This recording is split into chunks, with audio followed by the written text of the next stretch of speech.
good, yo? Last night, the craziest trade in, honestly, maybe the history of the NBA went down. In case you guys missed it, here it is up on the screen right now. Basically, with a bunch of other moving parts, the Lakers get Luka Doncic for Anthony Davis, Max Christie, and a first-round pick. And I say it's the craziest ever because not only are we getting a top 5 player in the NBA getting traded midseason, but there was no rumors about this. The guy didn't request out or anything. It just happened like this. Got the notification on my phone. I literally saw the notification. I was like, did Shams get hacked? Like, this is could not be real, right? Cannot be real.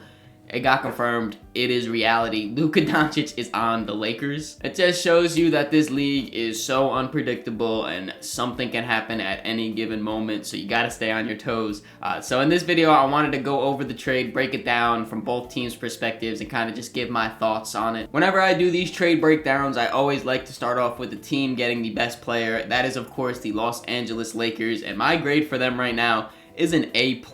I mean, there was always these talks about what are the Lakers going to do post LeBron. You know, are they going to be able to build a contending team with Anthony Davis? Do they have to go out and trade for another star? This.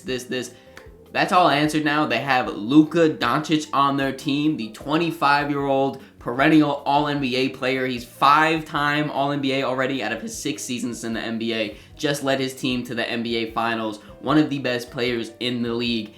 And now he was just gifted to the Lakers. They got their guy of the future, and I would do this trade 1,000 times out of 1,000 if I'm the Lakers, especially considering what they had to give up. They basically gave up only Anthony Davis, Max Christie, and a first-round pick. I know Jalen Hood-Schifino's in there. A few second-round picks get directed to the Utah Jazz. But realistically, when you look at the value of what they gave up, it's not that bad, especially when you're getting Luka Doncic back. Like, they were able to hold on to Austin Reeves. They were able to hold on to their 2031 first-round pick. They were able to hold on Rui Hachimura, which I'm sure has some value around there. And the crazy thing about this deal is the Lakers could not be done. They could have another move that they want to make because they still have, like I said, those 3 guys or those 3 assets that are really valuable. And then also when you look at their contracts that they can kind of piece together, they have a Gabe Vincent who's making around like $10-11 million. They have Jared Vanderbilt who has a pretty decent sized contract that they can put together and get another guy in here. I know before Anthony Davis got traded, the Lakers were looking to maybe add some center depth. They definitely are going to need to add some center depth now that AD is gone, because right now it's like Jackson Hayes and Christian Koloko. Like, definitely not what you want on your center rotation, but again, they still have the assets to move it. It's just relative on will they do that. And I'm not 100% sure, to be honest, because I could see a world where they do want to do that and they want to just make this team the best they can this season and try to just still compete and win a championship. But also, the whole reason behind this trade was the Lakers wanted to get the replacement for LeBron. I know that was specifically a quote that Shams said on ESPN. They wanted to do this because they wanted to extend the Lakers' greatness past LeBron James once he retires, because obviously that's going to be coming up. So that makes me think maybe they're not really focusing on winning right now. They are kind of pivoting towards post-LeBron era, and if that's the case, they might not make another trade. They might kind of, I don't want to say punt this season, because they still will be pretty decent, I would assume,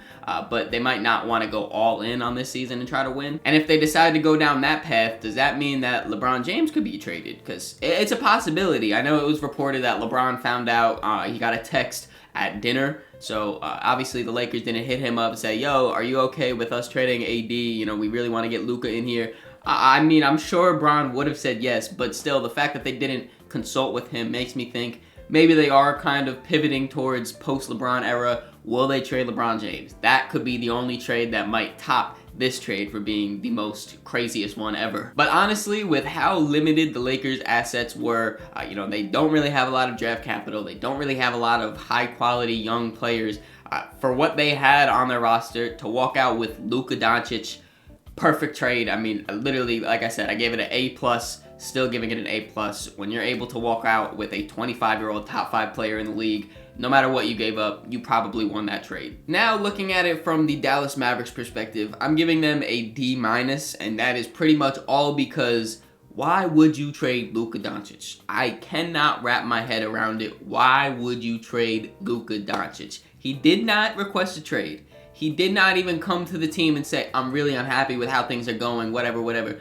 Luka was shocked when he found out that this trade went down. The Mavericks didn't consult him or anything. They wanted Luka off the team. They offered the Lakers Luka Doncic. It wasn't even like the Lakers hit them up. They wanted Luka off the team, and I cannot wrap my head around that. I know Nico Harrison came out with a quote saying that defense wins championships, and that's why they made this.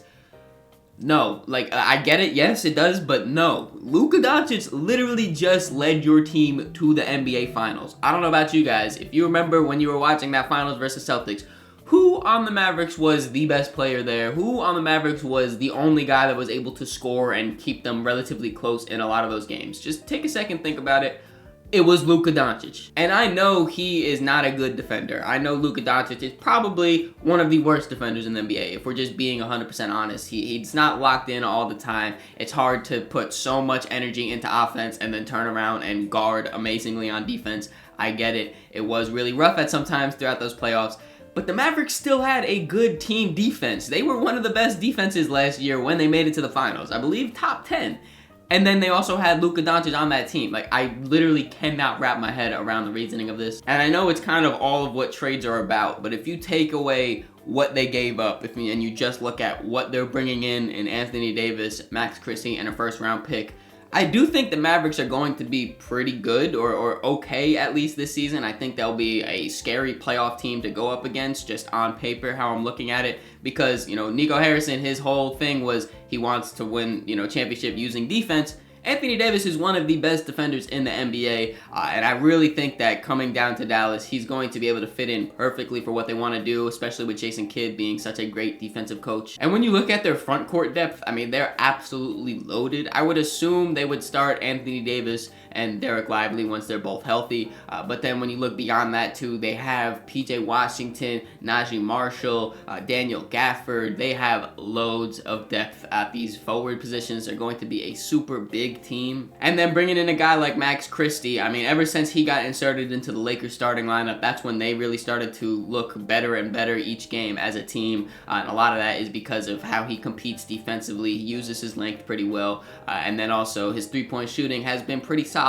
I really like what he could bring to the Mavericks coming off their bench, and again, kind of doubling down on this defense wins championships thing. When you look down their roster, pretty much everyone on the team is at least an average defender to a good or great defender. I would say their worst defenders on their roster is Spencer Dinwiddie, Klay Thompson, and Kyrie Irving, and none of those three guys are really like atrocious. Obviously, like, Kyrie's small, but he competes. Spencer Dinwiddie, he's got good length, being 6'5" as a point guard. Klay Thompson, he can't move as good as he used to, but he's still a smart positional defender. He knows where he's got to be. And then when you look at their other guys, like I said, Anthony Davis, one of the best defenders in the NBA. PJ Washington, great defender. Derek Lively and Daniel Gafford, great rim protectors. Najee Marshall coming off their bench is great. Quentin Grimes, Max Christie. Like I said, they have loads of defense on this roster, so I really do like that aspect of it. And again, taking out what they gave up, I do think that Dallas will be a good team this year,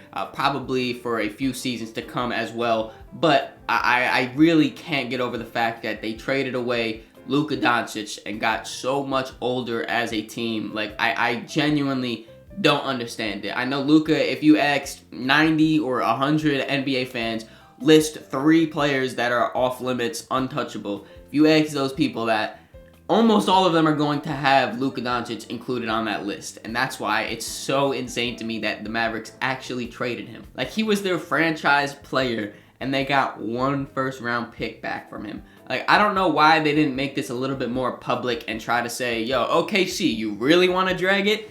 I'll trade you Luka Doncic, give us unlimited picks. Or, I mean, there's so many other teams I'm sure would have gave them more than 1 first-round pick and more value than just Anthony Davis. I know they want to still compete now, and that's why, they brought in Anthony Davis. And as a player, he's close to top 10. He's definitely a good guy to acquire. I just feel like they could have gotten way more for Luka Doncic. And then shout out the Jazz. They're the 3rd team included in this. They get an A just for swooping in and getting some draft capital and a young player for just helping facilitate. realistically, it's probably not going to amount to much, but I like the fact that Danny Ainge is trying to be active and get as much assets as he can. What do you guys think about this insane trade, though? Let me know in the comments below who you think won this trade. I definitely have the Lakers winning, as you could tell from this video. Hope you guys enjoyed this one. If you did, make sure you leave it a like, subscribe so you don't miss the next one. In the description, there's links to all my social medias, so make sure you follow me on all those to keep up to date with me. Catch y'all.